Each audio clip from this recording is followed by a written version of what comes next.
Hollywood seldom portrays history accurately and often ignores true heroes. But in the case of Dorie Miller's portrayal in Pearl Harbor in 2001, it nailed it. Today, February 28, 2024, Lyles Station Historic School and Museum salutes the first American hero of World War II, the first African American honored with the Navy Cross. A grandson of slaves and son of Texas sharecroppers Henrietta and Conery Miller, Dorie played fullback at Moore High School in Waco, Texas, but dropped out to help the family financially. Jobs were scarce, so he joined the Navy in September 1939. Boot camp at Norfolk, Virginia was racially segregated. Even their uniforms were subject to segregation.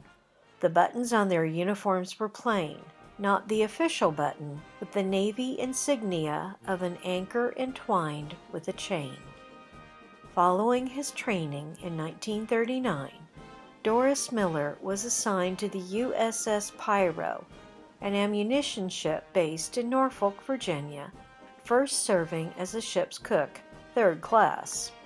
He and the other African American sailors were basically treated as sea-going bellhops, chambermaids, and dishwashers, according to one of his fellow messmen, as they were shining officers' shoes, serving meals, and making beds. They were ineligible for promotion and were not to be trained in or assigned to any duties involving the signals, engineering, or gunnery. The closest he and his fellow African American shipmates would be expected to participate in battle involved passing ammunition to the gunners. Despite this, Dorie stated, "It beats sitting around Waco working as a busboy, going nowhere." Miller did go somewhere, to Pearl Harbor, aboard the USS West Virginia.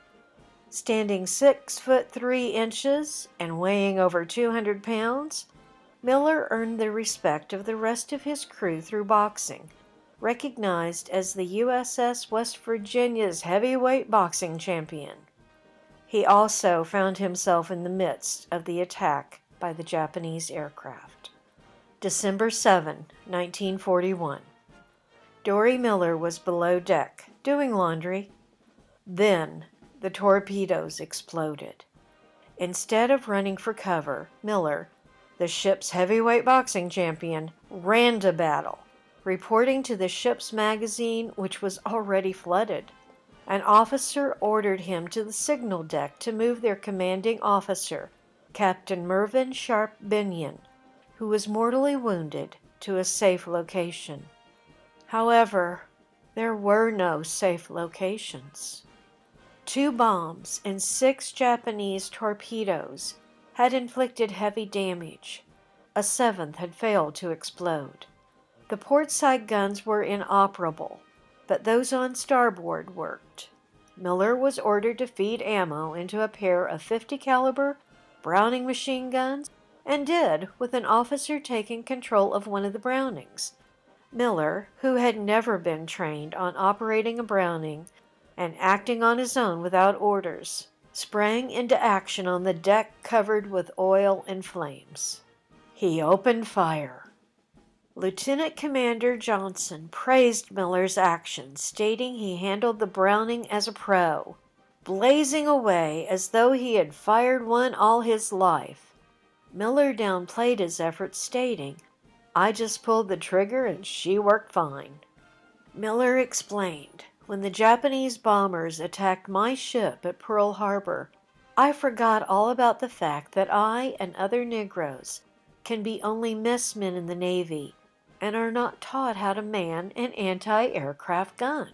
Dorie Miller was one of the last 3 men to leave the sinking USS West Virginia, only after his gun was out of ammunition and Captain Benyon was pronounced dead.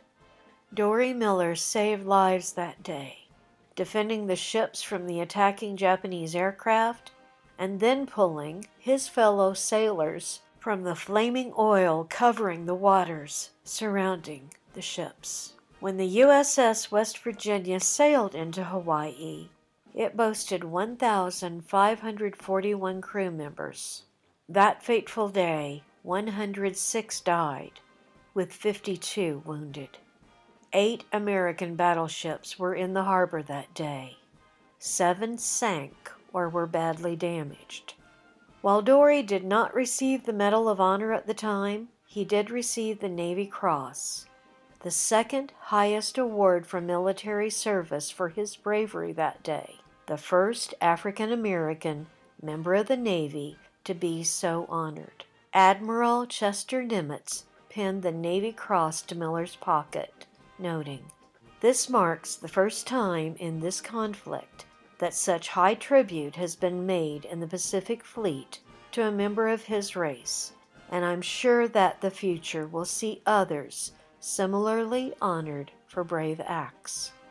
Following that fateful day at Pearl Harbor and the heroic act of Dorie Miller, the Navy changed its stance on racial segregation, fully integrating African American sailors into units with whites and allowing them to serve in combat roles.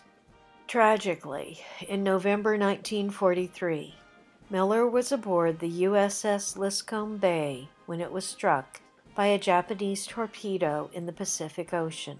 The ship quickly sank, killing 2/3 of the crew, including Dorie Miller. Almost 80 years after Pearl Harbor, the United States Navy honored Dorie Miller by naming an aircraft carrier after him, the first African American man in United States history to be honored in this fashion. The USS Doris Miller is scheduled to launch in 4 years in 2028.